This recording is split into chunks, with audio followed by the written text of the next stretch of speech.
The role of Alaska Native women have changed over the years, but within most traditional societies, women maintain prominent roles in the economic sphere. Women participate in hunting and fishing activities.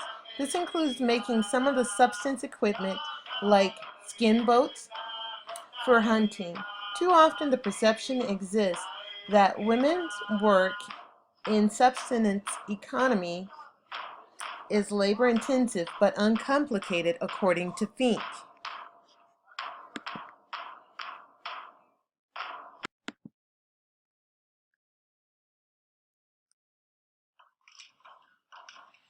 The, te- the text takes a look inside social, cultural aspects facing women of all ages.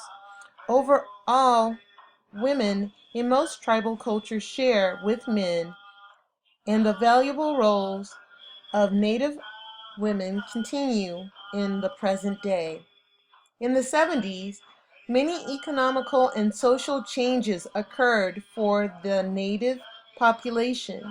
With the oil mining opening developing in the northern slopes, the job market increased, providing new employment opportunities to rural villages. This also brought about changes to the Alaska Native Claims Settlement Act of 1971, which created 12 regional corporations and 200 village corporations as into the reservation system. Sorry. According to Martin, reported that the primary reason for many Native women giving for leaving rural Alaska is to seek better education for themselves and their children.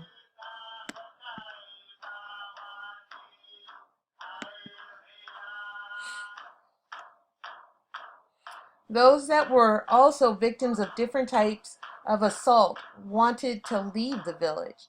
Hamilton stated and pointed out that social problems were most often stemming from alcohol, drugs, and the pressure that they created on women. Within the traditional societies of Alaskan Native women maintained prominent roles in the economic sphere. They participated in hunting and fishing activities and conducted all the gathering activities such as berry picking and of different plants. Women are responsible for processing and preserving food as well, and making all of the clothing and some of the hunting equipment. In the Arctic and Northwest region of Alaska, the Nupiaq women play a critical role in hunting marine animals and whaling. Then there are the Yupik women that are responsible for harvesting and preserving substance harvest. The Athabascan women in the interior do everything alongside their male counterparts in the area. The Anungan women specialize in making clothing for the hunters. Lastly, the Tlingit women of the southeastern region were responsible for smoking and drying food sources, but the most unique aspect was that they were a maternal culture. This meant that in these clans-based societies, women had the authority to approve trading with neighboring tribes, Europeans, and Americans. Often the perception exists that women's work in subsistence economy is only labor intensive.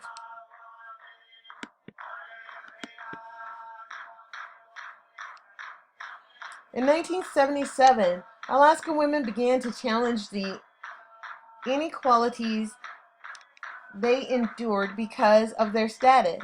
Joining the feminist movement in Anchorage by a show of participation, a small minority, as a small minority, they elected 5 Native delegates who were selected to participate in the National Women's Conference in Houston that year, according to the Joe Gotchman, 2010. And part of their contention was that they felt double discriminated against. First, because they were native, and second, because they were women trying to assimilate into the Western world societies, according to Wall. They contended that outsiders did not generally recognize the values of the women in their societies for all their contributions to the cultural survival, to include anthropologists who studied their societies.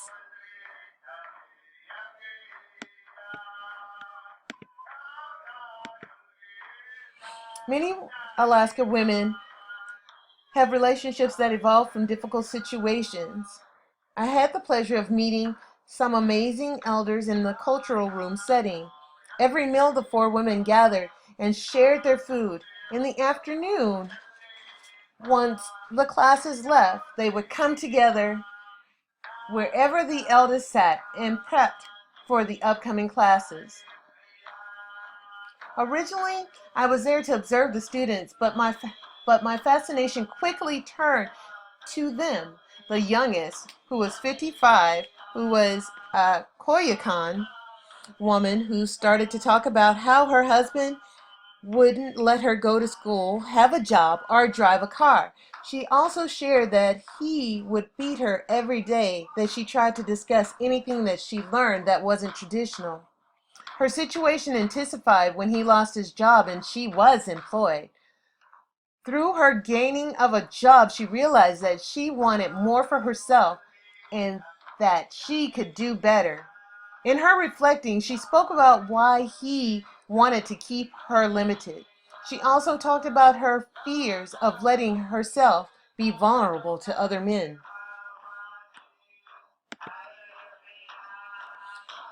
Martin reported that the primary reason Native women gave for leaving rural villages is to seek better education for themselves and their children. Those who were victims of sexual or other assault also wanted to leave the village, according to Hamilton, as a point to social problems most often stemming from alcohol.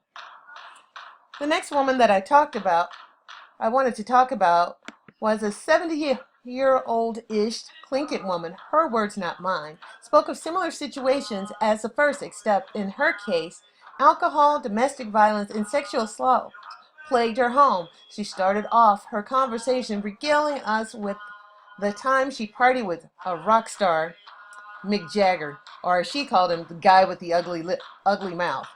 She spoke of how her and her sister traveled to different villages to blow off steam when she met him. He asked her once if she had an oil field in her backyard. Her trip, although very funny and fun, was the pretense of her escaping her husband after a bad fight. It would take her 22 years before she left him for good. Her newfound freedom was getting her driver's license. She laughed and said, "Now I can drive, but I think I still want my family to do it for me."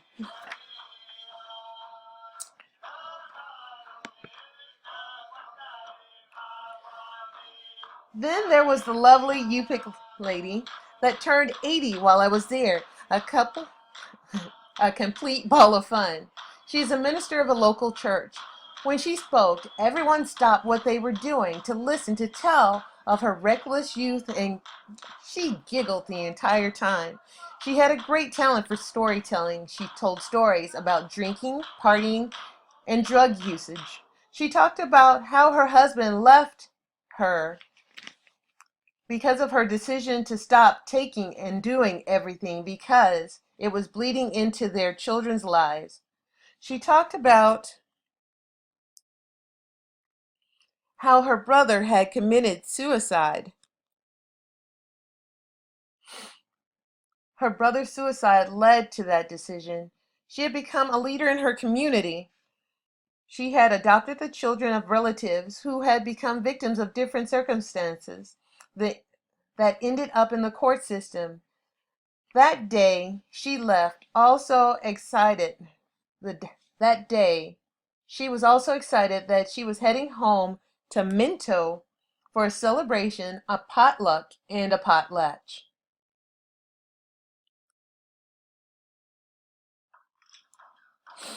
The female flight or outmigration, along with high mortality rates of Native men, contribute to gender imbalances in rural communities and has had serious implication on the overall health.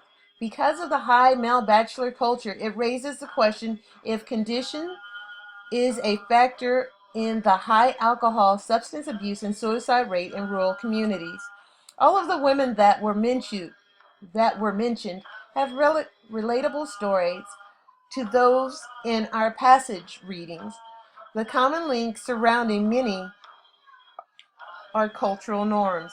The strengthening of the female gender in these societies, however, is taking a toll on the villages themselves. The villages are losing women and children from their populations for better opportunities for themselves, according to Martin.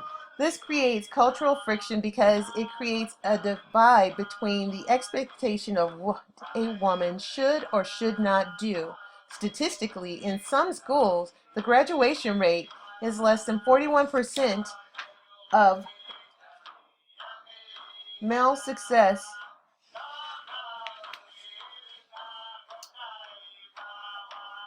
greatly diminishes, while there is a rise among the indigenous women in the culture. Alaskan Native, many come from communities plagued with high dropout rates, consistently represented on inconsistently represented on college campuses.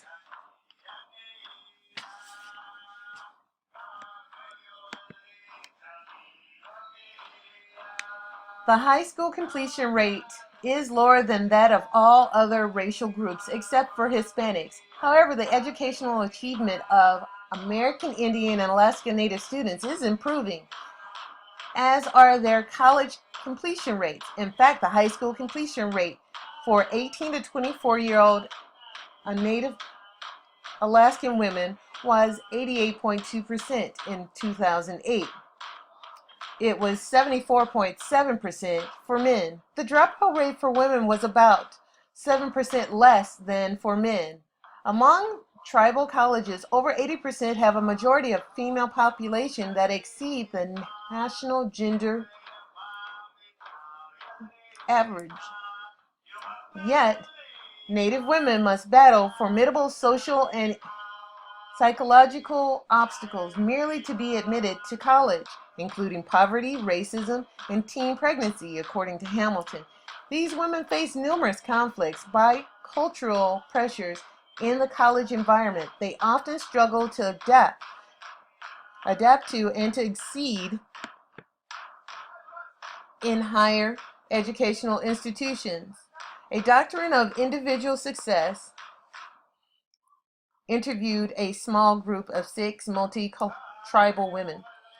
They may also face disapproval from family or community influences that disagree with their decision to attend school, especially if it's far away from home or the village. Alaska Native women who attend college may be less able to find an Alaskan Native spouse, as Alaskan Native men do not marry women who rarely have higher degree of education than them. Despite their obstacles, more and more women are succeeding in school and pursuing higher education and finding their strength through spirituality and the belief that they are helping their community. Educational opportunities improve in rural Alaska with the opening of the University of Alaska campus and the availability of both technical training programs in the region and the availability of online courses.